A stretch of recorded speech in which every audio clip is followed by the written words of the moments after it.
La Volkswagen la plus populaire, ce n'est plus la Golf et non, c'est le Tiguan. Et après 8 ans de bons et loyaux services, il est temps pour une toute nouvelle génération. Voici le nouveau Tiguan.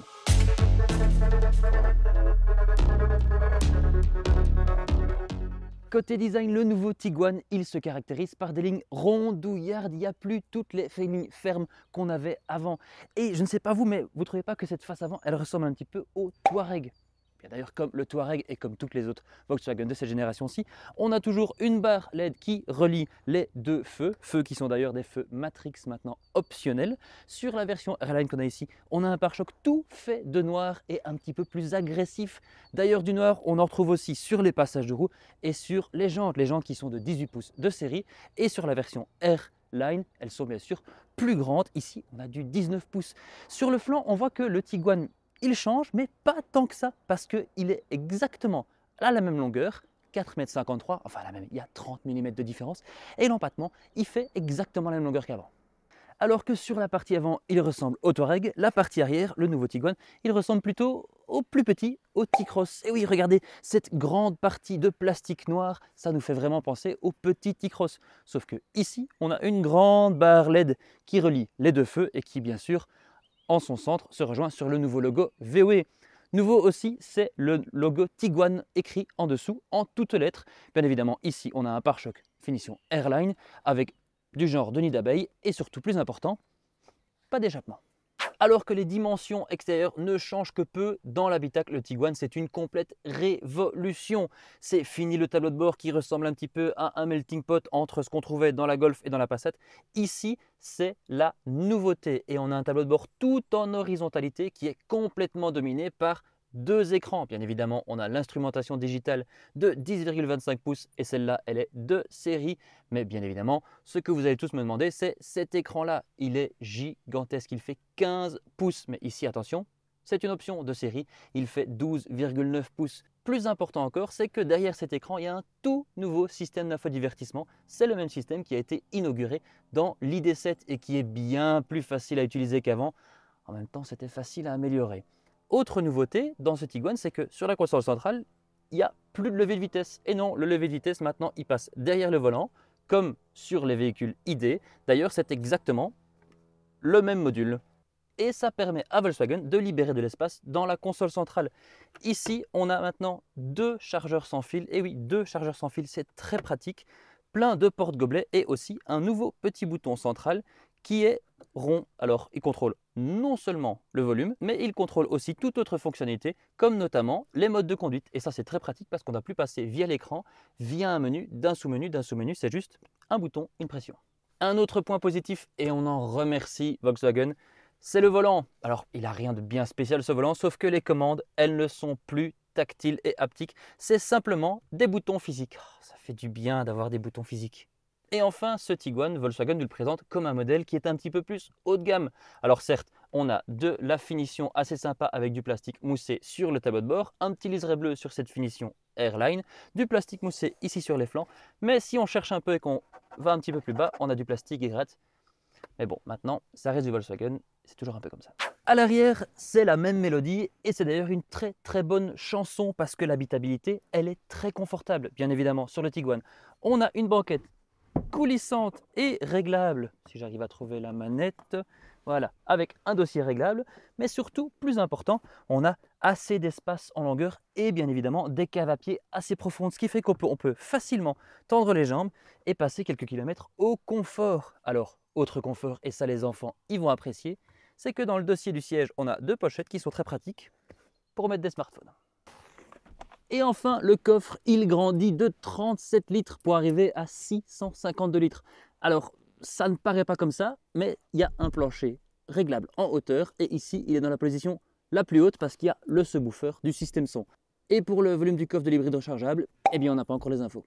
Et oui, il y a de nouveau un Tiguan hybride rechargeable et celui-là, il évolue assez bien. C'est un tout nouveau moteur hybride rechargeable qui combine un moteur électrique, bien évidemment, toujours dans la boîte DSG 6 vitesses, mais cette fois-ci avec un nouveau 4 cylindres 1,5 litre. Il est plus puissant, il produit de 204 à 272 chevaux, mais surtout, il a une plus grosse batterie qui fait 19,7 kWh et qui devrait lui permettre une autonomie de plus ou moins 100 km. C'est important. Mais ce n'est pas tout parce qu'il y a aussi des motorisations conventionnel dans le Tiguan. L'entrée de gamme, c'est un 1,5 litre hybride léger qui produit 130 chevaux. Juste au-dessus, il y a le même moteur qui produit 150 chevaux. Et encore au-dessus, il y a le 2 litres essence qui produit soit 204, soit 265 chevaux. Et oui, c'est le moteur de la Golf GTI. Et côté diesel, on a simplement un 2 litres qui produit 150 ou 197 chevaux. Et vu qu'il y a un nouveau levier de vitesse à l'intérieur et pas d'endroit pour une boîte manuelle, eh bien tous les moteurs ont une boîte auto. Sur la route, on ne peut pas dire que les différences avec l'ancien Tiguan sont réellement transcendantes. Et la raison, elle est assez simple. En fait, les deux modèles partagent la même plateforme. L'ancienne Tiguan, c'était plateforme MQB. Et ici, c'est la plateforme MQB Evo. Et comme son nom l'indique, c'est une évolution. Une évolution avec des motorisations similaires, avec une boîte de vitesse similaire et avec tout ce qui est train roulant similaire. On a donc toujours un SUV au comportement routier très allemand, c'est-à-dire qu'il fait tout bien, mais il n'excelle réellement dans rien. La position de conduite, elle est toujours un petit peu trop haute, du moins à mon goût. On est toujours assis dessus plutôt qu'être assis dedans. Donc ça donne une vision de la route plus importante certes, mais on a moins l'impression d'être dans un véhicule et d'être en contrôle. Ce n'est pas pour autant que le Tiguan ne sait pas contrôler ses mouvements de caisse. Non, justement ça il fait assez bien. Alors c'est pas le plus dynamique de son segment, il ne l'a jamais réellement été, mais grâce à la petite option de la suspension pilotée de cette nouvelle génération avec notamment deux soupapes et des suspensions différentes, eh bien il arrive à maintenir encore plus ce sentiment de confort et de dynamisme tout en essayant plus ou moins de maintenir la caisse assez droite. Alors côté motorisation, vous l'entendez peut-être ici, on est sur le diesel. Ah, qu'est-ce que ça fait du bien d'avoir enfin un bon vieux diesel entre les mains. C'est toujours le même 2 litres qu'avant, qui est d'ailleurs assez sonore et couplé à cette boîte DSG7 qui a notamment tendance à un peu beaucoup patiner dans les deux premiers rapports, il se fait entendre le 4 cylindres diesel. Alors je sais qu'en Belgique pendant des années on a eu un amour du diesel. On dit d'ailleurs que le Belge il aime bien prendre sa machine à laver jusque dans le sud de la France, donc on prend une voiture plus grande que ce qu'on en a besoin avec un moteur diesel. Et bien ça commence un petit peu à changer et la preuve en est dans ce nouveau Tiguan parce que notre choix il ne va pas se trouver dans la version diesel mais plutôt dans la version 1,5 litre ITSI de 150 chevaux. C'est la nouvelle version avec l'hybridation légère et cette hybridation légère justement c'est le gros changement parce qu'elle apporte enfin de la fluidité à la boîte DSG. Alors je sais, la boîte DSG, elle a toujours été rapide dans ses changements, mais son talon d'Achille, c'était les démarrages et les reprises et les lancements dans les ronds-points. Et bien avec ce système hybride léger, ça comble tous ces petits trous et ça perfectionne cette boîte de vitesse. Et bien que ce ne soit qu'une motorisation hybride légère, l'économie de carburant, elle est quand même présente parce que c'est la version essence qui est homologuée le plus bas à 6 litres 1. Et nous, ici, dans notre petit essai qu'on a fait ce matin avec la version essence, tout en n'ayant pas un œuf sous le pied, on doit vous l'avouer, on a eu une consommation affichée de 6 litres 8. Alors peut-être qu'on est un petit peu spoilé par toutes ces voitures électriques complètement silencieuses qu'on essaye en ce moment. Oh, ça, c'est la joie que l'Europe nous a présentée en 2024. Il y a évidemment sur le Tiguan ce système d'assistance qui bip dès qu'on dépasse la limitation de vitesse et qu'on doit désactiver à chaque fois qu'on démarre. Merci l'Europe. Je reviens à ce que je dis, peut-être qu'on est spoilé par les voitures électriques qui ont une insonorisation assez bien travaillée, mais on trouve quand même que ce Tiguan, eh bien, il est assez sonore, notamment le moteur diesel qui chantonne un petit peu sous le capot, mais aussi quelques bruits aérodynamiques. Mais bon, attention, hein, c'est pas une Lada Niva des années 80 non plus, rassurez-vous. Globalement, donc ce Tiguan, malgré ses petits défauts par-ci par-là, les choses qu'il fait bien, il les fait très bien. Et donc il se veut assez confortable et c'est surtout ça comblé à la bonne habitabilité qui va plaire aux familles. Alors il me semble qu'on a un petit peu fait le tour, là on vous a parlé du design, on vous a parlé de la technologie embarquée, de l'habitabilité et même de la conduite. Il nous manque une chose et ça c'est le prix.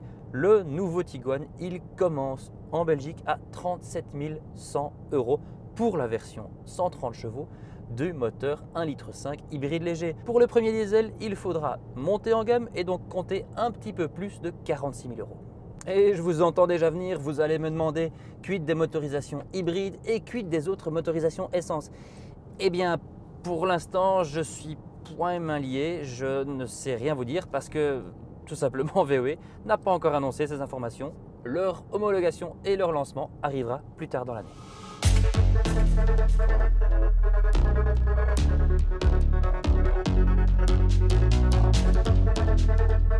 Alors au final, qu'est-ce qu'on pense de ce nouveau Tiguan? Eh bien, c'est une sacrément belle évolution par rapport au modèle précédent qui, il faut le dire, en avait sacrément besoin. Les amoureux de la technologie vont apprécier les écrans et tout l'infodivertissement et surtout maintenant l'ergonomie qui est de nouveau revenue chez Volkswagen, et les familles vont apprécier l'habitabilité et le grand coffre. Au final, on est certain que le Tiguan, il va rester la VOE la plus vendue au monde. Merci d'avoir regardé cette vidéo, n'hésitez pas à nous dire ce que vous pensez du nouveau Tiguan dans les commentaires, de liker la vidéo si elle vous a plu et pourquoi pas de vous abonner à la chaîne. Nous on se voit dans la prochaine vidéo, salut!